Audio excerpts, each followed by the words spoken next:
जब युद्ध भूमि में असुरराज तारकासुर का अंत हुआ, तब उसके 3 पुत्र उसकी राख के सामने खड़े हुए और उन देवताओं से प्रतिशोध लेने की शपथ ली जिन्होंने उनके पिता का वध किया था।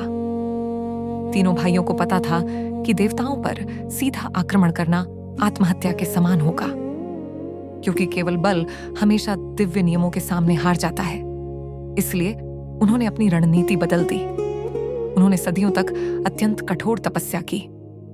वे एक पैर पर खड़े रहे, भूखे रहे और अपने शरीर को कठोर तप में झोंक दिया, जब तक कि उन्होंने सृष्टिकर्ता ब्रह्मा जी को वरदान देने के लिए विवश नहीं कर दिया। ब्रह्मा जी ने उन्हें अमृतत्व देने से इनकार कर दिया। इसलिए उन्होंने एक लूप होल मांगा। 3 विशाल उड़ते हुए नगर, एक स्वर्ग में सोने का, दूसरा आकाश में चांदी का और तीसरा पृथ्वी पर लोहे का। ये तीनों दुर्ग स्वतंत्र रूप से घूमते रहते थे और हर एक सहस्राब्दी में केवल एक बार, एक क्षण के अत्यंत सूक्ष्म भाग के लिए वे पूर्ण रूप से एक सीधी रेखा में आ जाते थे। इस वरदान को पूर्ण करने के लिए उन्होंने एक अंतिम शर्त और जोड़ दी। उनका वध केवल तभी हो सकता था जब कोई योद्धा उस अत्यंत क्षणिक मिलन के समय एक ही बाण से तीनों नगरों को भेद दे। तीनों भाइयों ने ब्रह्मांड के नियमों को ही अपना हथियार बना लिया था। उन्होंने एक ऐसी गणितीय असंभवता रच दी थी जिसने उन्हें देवताओं के विरुद्ध पूर्ण और वैधानिक अजेयता दे दी। अपने आकाशीय दुर्गों के भीतर सुरक्षित रहते हुए उन असुर भाइयों ने संपूर्ण ब्रह्मांड पर विजय प्राप्त कर ली। उन्होंने देवताओं का अपमान किया और उन्हें उनके अपने ही लोकों से निर्वासित कर दिया। देवता सहायता के लिए भगवान शिव के पास पहुंचे, लेकिन वहां वे धर्म के नियमों की दीवार से टकरा गए। भगवान शिव ने हस्तक्षेप करने से इनकार कर दिया, क्योंकि अपने विजय अभियानों के बावजूद वे तीनों भाई भगवान के भक्त थे और धर्म का कठोरता से पालन कर रहे थे। वे धर्म और न्याय के ब्रह्मांडीय नियमों को नहीं तोड़ रहे थे। उन्होंने किसी भी दिव्य विधान का उल्लंघन नहीं किया था।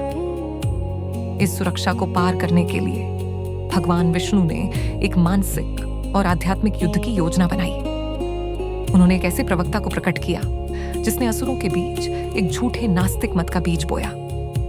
यह मत विशेष रूप से उनके समाज को भीतर से कमजोर करने के लिए रचा गया था। योजना सफल हुई। अपनी अजेयता के नशे में डूबे हुए और नई शिक्षाओं से भ्रष्ट होकर असुरों ने अपने धार्मिक अनुष्ठान त्याग दिए। उनका अहंकार चरम पर पहुंच गया और वे खुले रूप से ब्रह्मांड को आतंकित करने लगे। जब उनका नैतिक आधार समाप्त हो गया, तब भगवान विष्णु ने उनकी वैधानिक सुरक्षा को तोड़ दिया। केवल तभी भगवान शिव को अपना अस्त्र उठाने का अधिकार प्राप्त हुआ। 3 आयामों में गतिमान ग्रहों के आकार जैसे असंभव लक्ष्य को भेदने के लिए देवताओं को स्वयं ब्रह्मांड से एक असंभव अस्त्र बनाना पड़ा।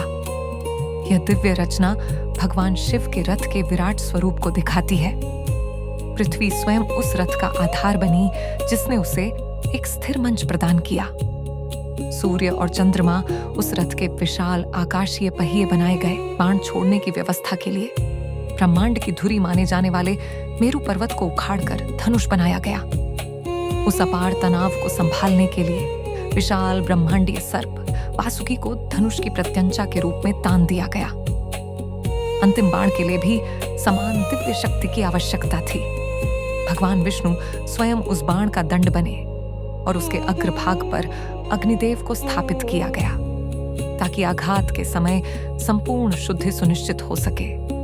प्राचीन कलाकारों ने इस ब्रह्मांडीय युद्ध यंत्र की अद्भुत जटिलता को मंदिर चित्रों में दर्शाने का प्रयास किया, जहां एक ही चित्र में सभी देवताओं और आकाशीय शक्तियों को समाहित किया गया।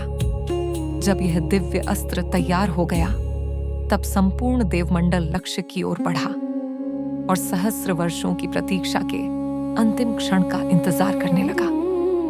लेकिन इस प्रक्रिया ने देवताओं के भीतर एक खतरनाक मानसिक परिवर्तन पैदा कर दिया। चूंकि उन्होंने अपनी पूरी शक्ति, पहचान और गौरव उस रथ और बाण में लगा दिया था, उनके भीतर विशाल अहंकार जन्म लेने लगा। अब वे यह मानने लगे कि उनके सामूहिक निर्माण के बिना ब्रह्मांड को बचाया ही नहीं जा सकता। सहस्राब्दी की प्रतीक्षा समाप्त हुई। एक अत्यंत क्षणिक पल के लिए सोने, चांदी और लोहे के तीनों नगर आकाश में पूर्ण रूप से एक सीध में आ गए। देवताओं की सेना ने अपनी सांसें रोक ली।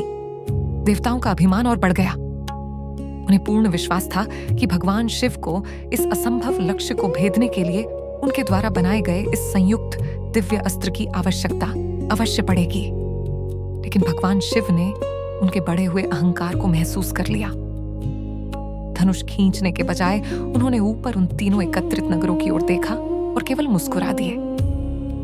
बिना किसी भौतिक अस्त्र के चलाए उस मुस्कान की मात्र ब्रह्मांडीय शक्ति से वे तीनों अजेय नगर तुरंत अग्नि में जल उठे।